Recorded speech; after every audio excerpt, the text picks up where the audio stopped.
So maybe I was a little wrong that I could fit both of them in here. I don't know. They sort of fit. So close.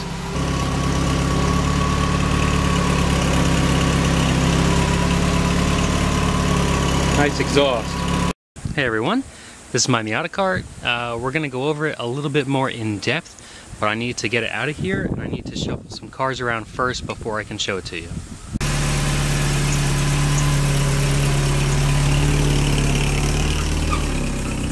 So actually, I just buzzed down the street and back and somebody's throwing out some acoustic research speakers. I just can't pass up on free.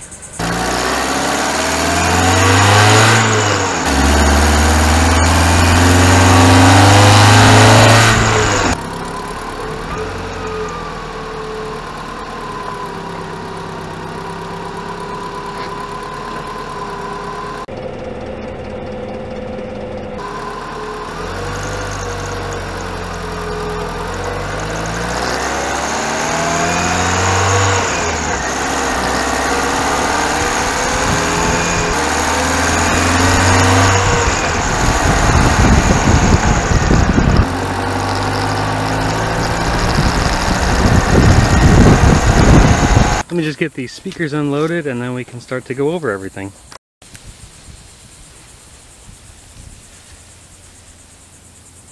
Liquid cooled. Fancy. A little dusty. We'll have to plug those suckers in to see if they do anything.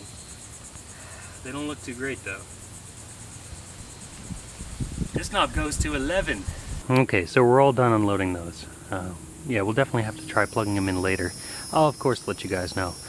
So some of you who have been to the channel for a while already know what this is, or what this was meant to be. Let's go on a little bit of a tour. This is, or was, a 1990 Mazda Miata MX-5 for everyone else around the world.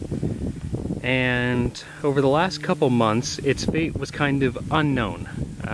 It's more solid now. We kind of know what's going on, but not positive on anything just yet. Look at that beautiful side shot. See if we can line everything up. Oh yeah. And then, oh yeah. So,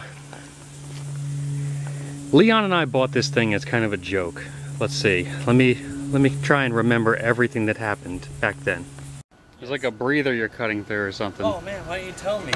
So we found a 1990 Mazda Miata for sale up the street from the shop, Leon and I, and went and talked to the guy and said, like, he was asking $1,000 for it. I'll give you 400 bucks. He's like, oh well, could you do 500? We're like, I don't know, let's think about it over lunch. So we went to lunch, gave him a call an hour later. Nah, 400 is the best I can do. All right, come and get it. So we bought it for 400 bucks. And then we started to take off all the body parts because we were both like, hey, let's go take this thing to the dunes, or the compound, as the people around here call it. And, you know, we did a little bit of off-roading, as you can see here.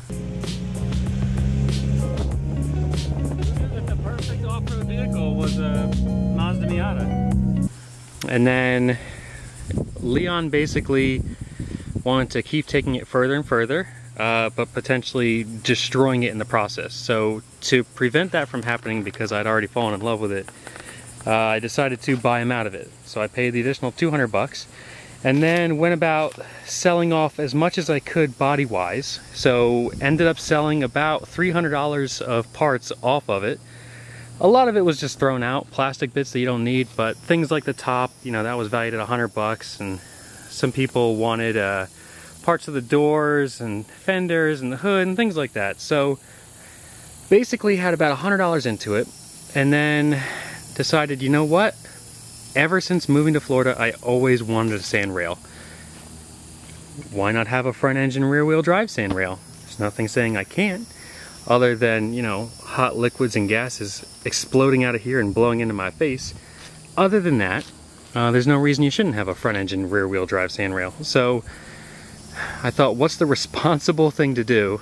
And that was buy a roll cage. Now, this is a Roads Racing Lemmons Rally roll cage. I'll put a link in the description below so you guys can see exactly where I got it, except understand it's not going to look anything like this. This is a one-off custom design, basically from the mind of Kevin, who works at Leon's shop and is now, I believe, owning Leon's shop. So Kevin said that since we already cut the windshield off, there was no reason to follow the original diagram of how the Miatas would have looked. It would have been really short, which is fine, but difficult to get into. This roll cage was basically the biggest, cheapest one I could possibly buy. And Kevin went about redesigning it, and I think it looks gorgeous. Like, I really like how it all came together, but this was all made from that cage. Now, some pieces had to be bent custom-wise, like this one, but others, like the main hoop, I believe that's unchanged. These front A-pillar bars would have never come to here. They would have gone down into the doors. I believe these back ones were actually the ones originally meant to go into the A-pillar, but since we changed the design, there's no reason to follow those instructions anymore. This thing is nowhere near complete. Let's understand that. Josh from Leon's shop, we've seen him before, was nice enough to paint it for me because we had to get everything out of the shop for reasons we're not going to go into. And then he did a fantastic job painting this thing for me because he knew it was going to be outside in the weather.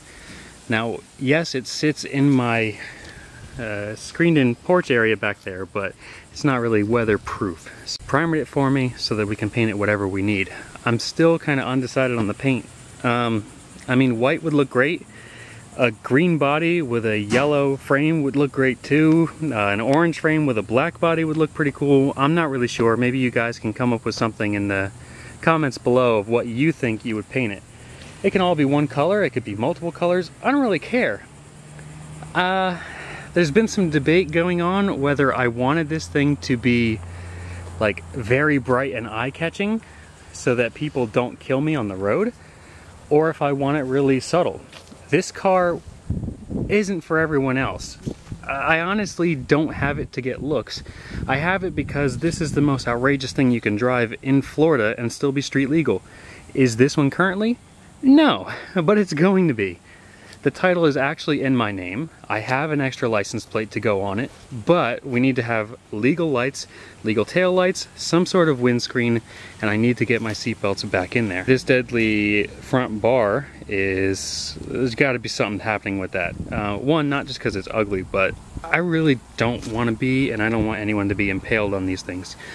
So we're either going to cut them off completely, cut this extra bit off, and leave the center cage, or get rid of all of it, make another bar that comes here, and then tie this half of the system into it, or remove the whole thing and weld in a new bar all the way across to kind of give more room inside the cabin. Other things I would like to do to this: remount the battery from the back to the front. I know, Miata purists crying everywhere right now. I don't care. It has no rear traction to begin with. We basically got slicks back here. These things aren't very safe anymore.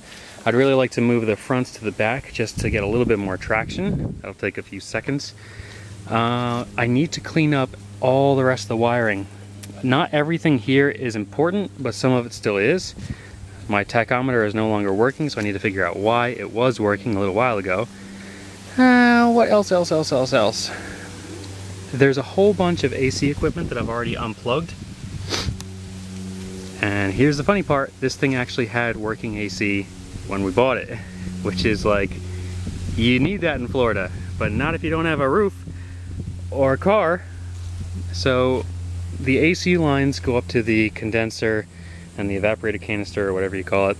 I think that's the oil cooling line, so we have to keep that, but the condenser can go. Anything AC related can go, which also means that the AC pump, which is connected to the power steering pump, you know, via the belt, can go. I really don't need power steering in this thing, it's so light, but it does work and it doesn't leak, so it's kind of nice to have, especially if future goals happen with this thing. We're not going to go into that yet. So there's still a whole lot of body left to cut off. I know that sounds absurd because there's like nothing left to it, but these are pretty dangerous. All these loose edges, they got to come off. So I'm thinking cut this flush back to here and then remove everything down there. In the back, this has to be finished up. I want to weld a new smaller exhaust on and have it tucked up underneath so we don't even see any of this. I need to shorten up the fuel neck. I'd really like to have it come out to just right here. So take all that and just relocate it right here by cutting it nice and short and nice and short. There's a bunch of extra metal here we should probably throw out before it ends up in somebody's tire. So same thing on this side, cutting that off, making that nice and flush, pulling out the carpet because so there's some holes.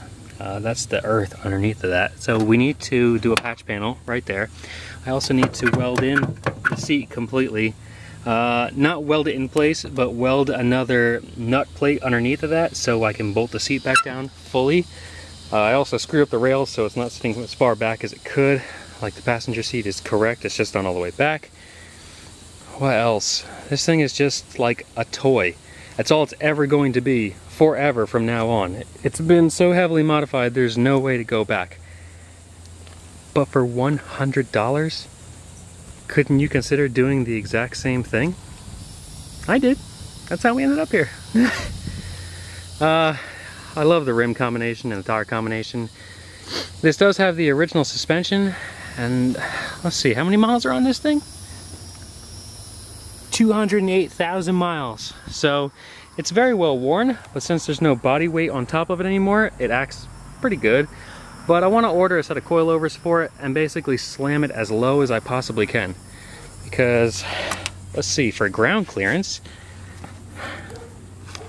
yeah, we got a bit of it, which is nice for off-roading, but not super great for the track or the street.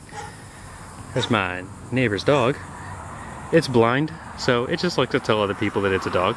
I don't know, I'm just kind of taking it all in. It was nice and wet when I got it here, so I had to let the seats dry out. That's the project. Of course, we also have the Cabrio, so we have to do something with that. And they both fit in the garage, but it's pretty tight. I don't know, it's so much fun. I just want to drive it around some more.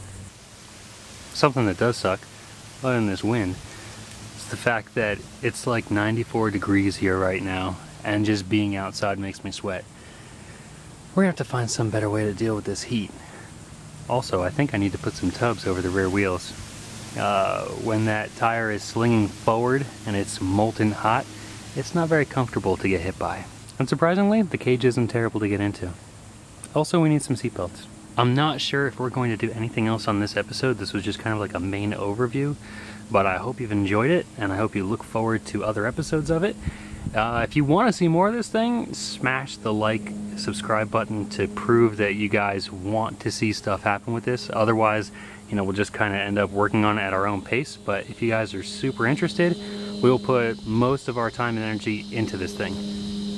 Thanks for watching. I'll see you on the next one.